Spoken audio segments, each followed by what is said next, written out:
个笑话，这个今天讲这个笑话很有意思，童年的笑话，小孩的笑话很可爱，会心一笑。来说给大家听。有一个家庭主妇下班回来也很累，这个因为做完了晚饭了，马上跟着要出去，在那边一声叹气捶捶腿的时候，女儿就跑过来了，妈，你好像有心事啊，你有什么不愉快的吗？没有啊，妈妈待会儿你看多忙，还要出去应酬。哎呦，应酬。什么叫应酬？我听不懂啊！应酬啊，这该怎么讲？小孩子好奇都爱问。应酬就是不想去，但是又一定要去，这就叫应酬。我知道，一定要去。第二天睡觉，等妈妈睡了，醒来觉得女儿要跟他说再见，要去上学嘛。是，亲他一下脸说：“哎呦，这小华你要上学去了？”说：“妈。”我要去应酬去了。你说什么？不是说不想去，又一定要去，所以我要应酬去了。上学把它当什么态度？应酬用到这儿来了。还有，笑话，他的小孩的笑话虽然短，但是很有意思啊，真的是会心一笑。还有一位母亲啊，睡前都要跟他小孩子讲一段故事啊，说着就是今天讲完的故事啊，最后来一个总结语嘛。怎么样？妈妈刚才说的孟母三迁的故事，你现在懂了吧？为什么孟母要一直搬家？说说看，听完故事的感想。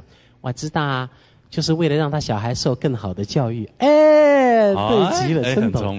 所以你也该知道了。是。妈妈为什么要搬到你们学校附近去住啊？你说说看。因为你想多睡一会儿。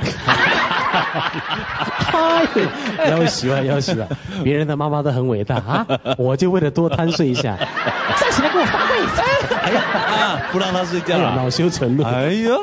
这也是小孩子把他想来别人是。童年的笑话我也有一则啊，你有一个，从来没讲过，是因为这个是很典雅的嘛。是你从来不讲，人家以为你是哑巴。什么话？